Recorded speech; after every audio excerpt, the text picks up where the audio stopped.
so I was looking at your career, and it kind of goes like TV, movies, then you kind of move into like film and like more, but like in front of the camera kind of stuff. Sure. And then you went into video games with like the Spider-Man game, which was pretty recent.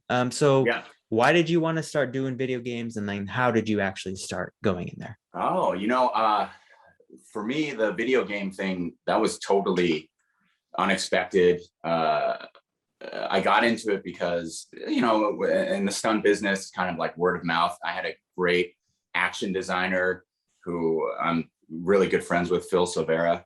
He was doing all this like Batman Arkham stuff with Blur Studio, right? And one of the first projects that he brought me on was Star Wars Knights of the Old Republic, I believe. Yeah, it was one of the cinematics. It was like the second cinematic that Blur did. And I had never done motion capture at that point in my career. I was just coming off of doing some stunt work on some movies. So it was all new to me, so, you ask what made you want to do it. I had no idea what I was even getting into. Little did I realize, video games are the most highest grossing industry in entertainment in the world now. So I feel very fortunate to be a part of it. Yeah, for sure.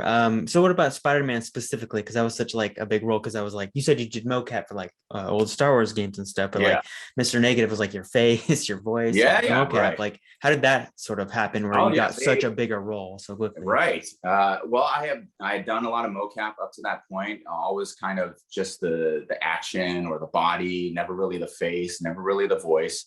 And then this audition shows up one day through my agents and my management. And they're searching for an Asian guy. They don't tell us what the project is. They just say it's at Sony. So I know it's a video game. And they say it's very secret. It's very cool, bad guy. And just come in. They had a scene that they had written out that was not in the game. It was just to kind of test your acting range. And I'm the first guy in. And I was super nervous because I'm looking at this list of all the guys that I know, every one of these guys. And it's really tough, right? You want the job. You don't know what it's for. They say be cool and be scary, but also be really charming. It's just all this stuff. And you walk in and you're just like, what am I going to do? But luckily, I just got really into the role, which later obviously turned out to be Mr. Negative. It was a really cool scene. We're on the rooftop. I don't even know if I can talk about it. We're on the rooftop of this thing that I think there's an escape. A helicopter comes down and we had just finished robbing some bank or something. I've got some hostages and we have this cool monologue, this evil monologue. And I just, it was destiny. I like blacked out. I had no idea what was happening. I was possessed by the character. And so this is a story Brian Intihar has told before, but I was so into that audition. I literally got lost. I've never done something so unprofessional in my life. At the end of the audition, we have a prop knife. I literally threw the knife on the ground and I yelled at everybody, the casting who was there. I said, I defy you to find somebody better than me. And then all of a sudden I woke up and I was like, oh, where am I? Oh, right. I'm in front of real people. So they were kind enough to actually hire me. So yeah, I mean, shit. You must have really convinced them. I mean, yeah, I thought your performance was pretty great in the game. I really liked how, like, weirdly that he's Mr. Negative, but he had like, he led Feast and all that kind of stuff, and there was two sides of him. It makes very, very much a lot of sense. And I thought you conveyed that pretty well. So yeah, good job on that. I know how much you can say, but I hope you're in like future Spider-Man games if that is in the cards. I know you can't say anything, so that's completely fine. They don't tell me anything because I think the last time the very first time we were even doing Spider-Man, I had leaked that the game even came out. So trust me, Sony and some, they don't talk to me. They don't tell me anything. I have no idea what's going on. Yeah, sure. Especially with Tom Holland leaking all the Spider-Man stuff. Yeah, exactly. I don't want to be that. I don't want to be the Tom Holland of the Marvel game. For sure. So are you looking into video games more now? Is that I'm obviously I'm not an actor, so I don't really know how the jobs kind of work, but like, is that something that you actively try to seek, or what's going on there? Yeah, absolutely. I'm trying to kill this industry. You know what I'm saying? I'm trying to get in the I want to be the Samuel L. Jackson of video games. I'm telling you, I try to audition for everything they got. My big, I'll just confide in the world right now. The one of the heartbreaks was I never got into Ghost of Tsushima. I was like, what are you? What? That was my thing. But yeah, I'm always trying to get into video games, especially because I grew up as a comic book lover. Yeah, for real. Like I love Spider-Man, I love Batman, as everybody does. And so to be part of that universe is incredible. So, you say, are you trying to get into more stuff? I'm actually just really grateful that I'm in the Gotham Knights. So that's something that for me, especially because we worked on it for a while, yeah, I'm just super, super grateful to be part of it. Yeah, I know. I did want to totally move on to Gotham Knights. So that's my next thing. But I did want to go back real quick to Ghost of Tsushima. Sure. Did you try out for it, or is this? Yeah, I think every Asian guy in town auditioned for it. For sure. I was like, oh man, I auditioned for the lead, Jin. I auditioned for one of the Mongols, and that's just sometimes that's how the cards go in this business. Yeah, for sure. No, and there's rumors that they're making like an expansion to it, and maybe that would sort of, I guess, come before maybe another sequel. So you still have your shot for sure. Hey, Sucker Punch, if you're listening, come on, please. I'm your guy. There's so many islands around Japan. You got to find the ghost of whatever island you exactly. Ghost of all the islands, all around it. For sure. Yeah. So you brought up Gotham Knights. Obviously, we don't really know much about that game, but we do know it has Red Hood, Batgirl, Nightwing, and Robin in it. And you're Red Hood. Can you talk a little bit more about that? He's like Jason Todd has always been known like a brooding anti-hero. Can you kind of describe your take on Jason Todd?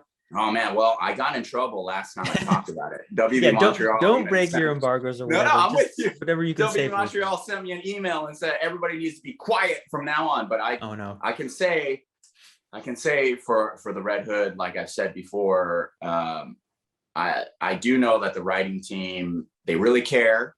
They really, really care. And everybody's trying to be as not cliche as possible. At the same time, everybody knows, myself included, and respects the source material so much. I'm personally a huge fan of obviously Jensen Ackles and Under the Red Hood.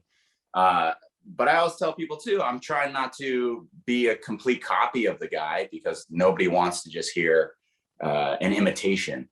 But at the same time, I think I understand what people want. I think I understand who the character is. And it's just been a lot of fun doing it. And I really hope that next year when the game comes out, everybody buys it because I'm trying to get on that sequel train. You know what I'm saying?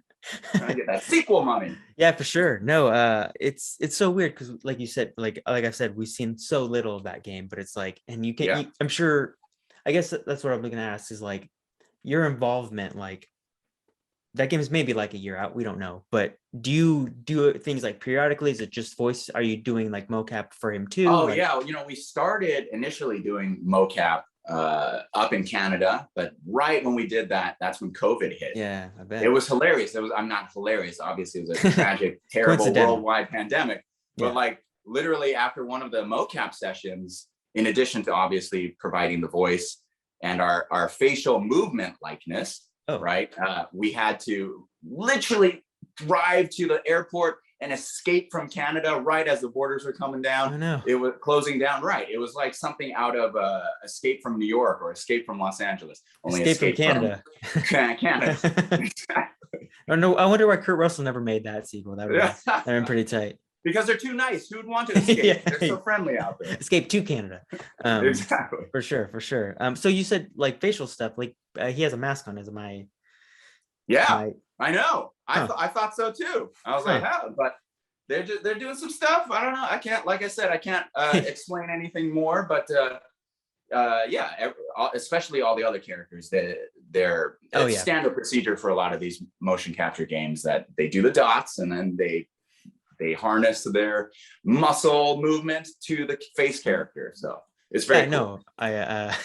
That's just funny because I'm like Red Hood. His whole thing is he wears a mask, a full mask. He does like wear a mask, so I'll give you that. I will give you that. I've seen the trailers. So obviously with the film and video games, like what do you think transfers between doing mediums where it's like stunt performing or actual performing and then, or, you know, behind the camera or in front of the camera Yeah. performing versus like video game where it's kind of like a different beast altogether? Right. Well, I think I'm very grateful for my stunt experience. I'm very grateful for the martial arts. I love martial arts. That's the whole reason why I got into this. I wanted to be the next Bruce Lee. Then I went to China and I saw little 2-year-olds doing head flips and all these crazy things. I was like, okay, those guys are probably going to be the next Bruce Lee. But because of martial arts, I was able to do stunt work. And through stunt work, I was able to see, you know, everything behind the scenes. And all of that goes together. So all of the experiences are put into everything. Video games are great because you don't really have to worry about where the camera is. You know, you're literally just in a volume in a stage. It's the closest thing to real life or being on a stage play that you can get. Because on TV and film, for punches, for action, even for dialogue, you have to be very aware of where the camera is. Like, if this is the camera, okay, there it is. But with video games, you got the markers on you and they say, go for it, do whatever. You have 360 degrees of freedom. So I think if you're asking, do stunts translate into all of these other venues? Absolutely, because physicality is so important. And if you're asking which, you know, method do you like the best? Yeah, absolutely. Motion capture is the greatest. It's the best for sure. Yeah, it sounds really liberating, for sure. When I first started, I was like, oh, I don't know what I'm going to do. I want to get into film, but maybe I'll start by opening up a martial arts school, right? And then it's like, by doing martial arts, you meet certain people tell you, oh, you can actually do stunts. It's like, I can do stunts? What? Then you do stunts, yeah, right? And then stunts can lead into these action acting roles where they say, we need a guy like Jupiter's Legacy. We need a guy who can act and do their own stunts. It's like, okay, that's me. And then from there, you can do all these other things. So yeah, it really, as you said, it daisy chains, as long as you don't give up. I know it's so cliche, but when people ask, oh, how do you get in this business? I say, get ready for a lot of no's. Yeah, just keep working. Yeah. Going to something a little more serious now, but like, so the AAPI community has obviously gone through a lot of hate in the last year. I read there's absolutely like 4,000 ridiculous. Yeah. 4,000 like hate crimes in the last year, which is pretty ridiculous. I'm just curious, like, I'd like to get your thoughts kind of like, as your role, you think film and TV sort of play in helping marginalized people or like society's perception of them, and what you think your role is in all this too. Well, I think that's a very lovely, astute question. I think it really gets to the heart of why, as entertainers, we do this. Okay, number one, why do I want to be in entertainment? Obviously, I want to be famous and get money, and right. But number two, I absolutely do believe that being in any kind of entertainment, showing your face, showing this face specifically, it does round out people's perception subconsciously, right, of just people that look like me, right? And if you can see all these different kinds of characters and all these different kinds of stories, it really rounds out and develops us as human beings in other people's minds. And when you can see other people as human beings, it's a lot harder to hate on people. And the third thing that I want to say is, I really wish these crimes would happen to me. Like, they never pick on dudes like you or me. They always pick on little ladies like my mom or grandma, you know what I mean? And it's always people that are very vulnerable. And it's like, dude, just come to me at the parking lot. You want to say some words? Let's say some words. Let's hash it out. It just must be tricky to like navigate like all of this and trying to find your role, how to speak up and stuff. Yeah, it is, you know, it is very, very tricky because look, at the end of the day, we all just, especially actors, we just want to act. I don't want to be an activist. I'll be honest. I don't want to be an activist, but we have to be. We're forced to be because there's something so awful happening in the world. And this is not just Asians. Obviously, there's trans rights, there's Black Lives Matters. There's a lot of things going on all over the country that we just have to take up this burden and we have to do the fight. And, you know, so I sympathize and I feel for all of my fellow performers who are fighting for more visibility And frankly, it's writers like you too, and venues like yourself, right? Like ComingSoon.net, where it's like, thank you for letting us talk, because that's the whole reason why we're here. We're able to talk about this. And I get it. People can get sick of it because there's just so many causes right now. But all I can say about that is just buy my video game and we'll be all right. Just everything. Play a video game, have a beer. It's going to be fine. Don't worry about it. I wish the whole world would just play a video game and have a beer, and then we could. I think it'd be a better place. I think it'd be a better place for sure. Yeah, no, for sure. Yeah. So you were also in Jupiter's Legacy, and that, unfortunately got canceled, or however they wanted to phrase it. Right. I know. Rest in peace. Rest in peace. I just want to know, like, how that affected you, or what are your thoughts on the whole stuff? Yeah, obviously I'm sad, right? But I also understand that is part of that's show business. You never know what's gonna be a hit, what's gonna be long lasting. I mean, Jupiter's Legacy was #1 for many weeks all over the globe.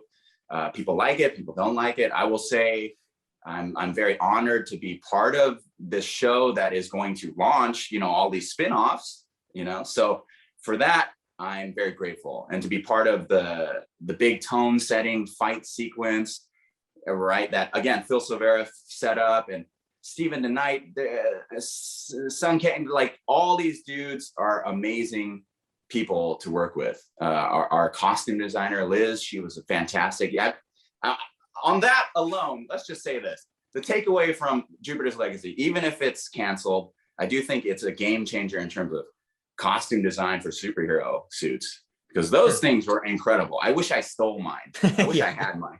Especially since it's canceled, they're not going to use it. They're not going to use it. Just take it anyway. It's your size. Who else is going to fix that? It's my size, exactly. I like how you're looking at it like it sort of a door shuts, but like windows open, to borrow probably a Tumblr phrase or something. But Instagram wisdom. I love it. I love it. Thanks. I think it's a really like positive way to look at it, because I'm sure being in every form of profession has ups and downs, and things stop and things open, and that's a good way to look. I didn't even think about that for you specifically, but well, and also my character died, so I was like, hey, I was kind of already prepared to move on to the next thing. Yeah. Let's be honest.